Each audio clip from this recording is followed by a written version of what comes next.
மூன்றாவது அணி தாவேகா தலைமையில் அமைவதற்கு வாய்ப்பு இருக்கிறதா நினைக்கிறேன்.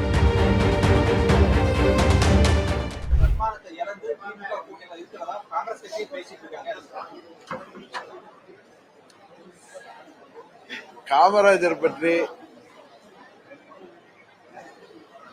ஒரு விமர்சனம் வரும்பொழுது அதுக்கு வெகுண்டு எழ வேண்டிய காங்கிரஸ்காரர்கள் நீங்க சொன்னது மாதிரி எப்படியாவது சட்டமன்ற உறுப்பினர் ஆகணும், பாராளுமன்ற உறுப்பினர் ஆகணுங்கிற ஒரே காரணத்துக்காக திமுகவுக்கு ஜாலரா அடிச்சிட்டு இருக்காங்க. அதான் உண்மை.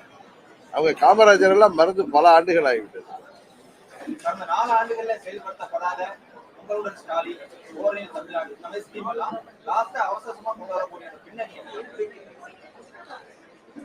மக்கள் அவரு திரு ஸ்டாலின் கூட இல்லைங்கிறதுனாலதான் உங்களுடன் ஸ்டாலின் அப்படின்னு அவரு கற்பனையாக பல செயல்பாடுகள்ல உருவாக்கி இயங்கி கொண்டிருக்காங்க.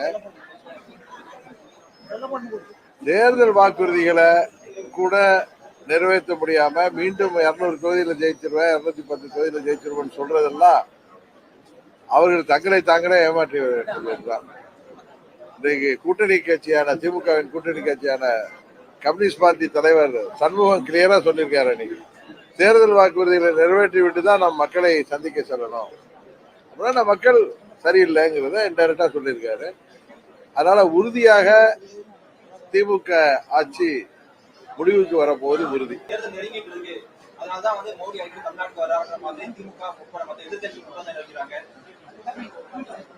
திமுக தேர்தல் வர்றதுனாலதான் மகளிருக்கெல்லாம் 1000 ரூபாய் எல்லா குடும்ப தலைவிக்கும் கொடுப்போம்னு சொன்னாங்க தேர்தலுக்கு முன்னாடி அவங்க தேர்தல் அறிக்கையில. ஆனா 3 ஆண்டு எல்லாரும் அழுத்தம் கொடுத்த பிறகுதான், எதிர்கட்சிகள் எல்லாரும் அழுத்தம் கொடுத்த பிறகுதான் தகுதியின் அடிப்படையில்னாங்க. குடும்ப தலைவிக்கு வேற என்ன தகுதி இருக்குன்னு தெரியல. இப்ப தேர்தல் நெருங்கினதும் எல்லாருக்கும் கொடுக்கப்படுங்கிறார். இத்தனை நாள் வச்சிருந்த தகுதி இல்லது. அதனால இப்ப யாருக்கெல்லாம் கொடுக்குறாங்களோ அவங்களுக்கு எல்லாம் கடந்த 1.5 ஆண்டா என்னமோ அதை கொடுக்கறத அதுல இருந்து அவங்களுக்கும் கொடுக்கப்பட வேண்டும். அப்படி செஞ்சாங்கன்னா அவங்க உண்மையாக மக்களுக்காக செய்யறாங்கன்னு அர்த்தம். மற்றபடி மக்களை ஏமாற்றி எப்படியாவது ஆட்சிக்கு வந்து விடலாம் என்று திமுக இன்றைக்கு முழு முயற்சியில் இருக்காங்க.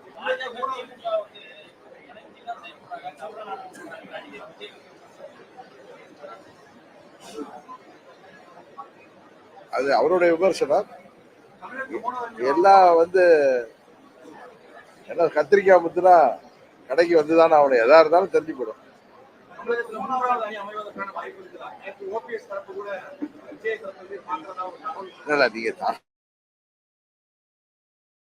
3வது அணியோ 4வது அணி உருவாகிறதுக்கு வாய்ப்பு இருக்கு.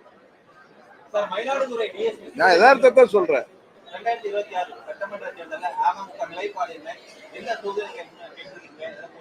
எந்தெந்த தொகுதியில எல்லாம் அமமுகவுக்கு வெற்றி வாய்ப்பு இருக்கோ அந்த தொகுதியில எல்லாம் உறுதியாக எங்க கூட்டணியில நாங்கள் போட்டியிட்டு என்டிஏ கூட்டணி உறுதியாக போட்டியிடுவேன். எந்த தொகுதின்னு என்ன முடிவு செய்யும்.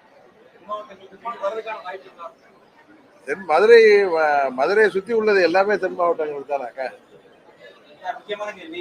பாஜக கூட கூட்டணியில அதிமுக வச்சு அமமுக இருக்கு. ஒருவேளை தேர்தல் பிரச்சாரத்துல அதிமுக கூட சேர்ந்து பிரச்சாரத்துக்கு வாய்ப்பு கிடைச்சா பண்ணுவீங்க?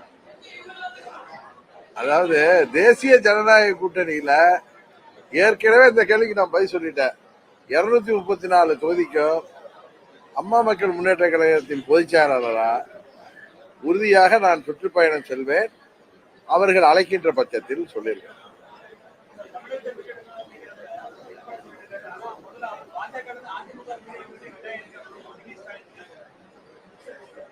ஒண்ணு மாத்திரம் தெளிவாக இது, தேசிய ஜனநாயக கூட்டணி பலப்பட்டு வருவதனால திமுக குறிப்பா முதல்வரும் அவரது மகன் திரு உதயநிதி ஸ்டாலினும் மிகவும் அச்சப்பட்டு இருக்கிறார்கள் என்பது மாத்திரம் தெரியுது.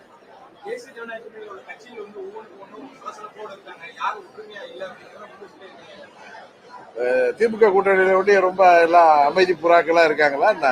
அங்கேயும் பல பிரச்சனைகள் நீங்க ஓப்பனாவே வெளியில தெரியுது.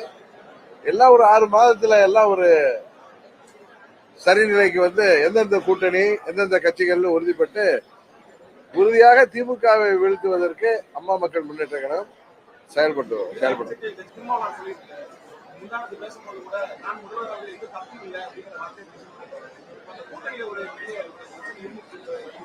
அவரு எந்த அடிப்படையில பேசினாருன்னு தெரியாது.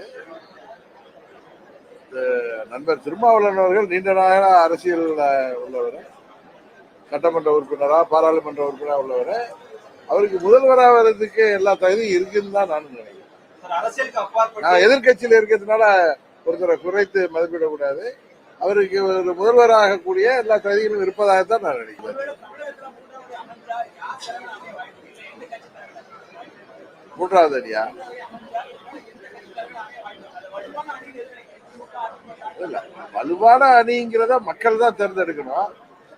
மூன்றாவது அணி தாவேகா தலைமையில் அமைவதற்கு வாய்ப்பு இருக்கிறதா நினைக்கிறேன். ஏன்னா அவரு உறுதியா இருக்காருல, தாவேகா தலைமையில தான் கூட்டணின்னு அதை வைத்து சொல்றேன். அவருடைய அறிக்கைகளையும் வைத்து சொல்கிறேன்.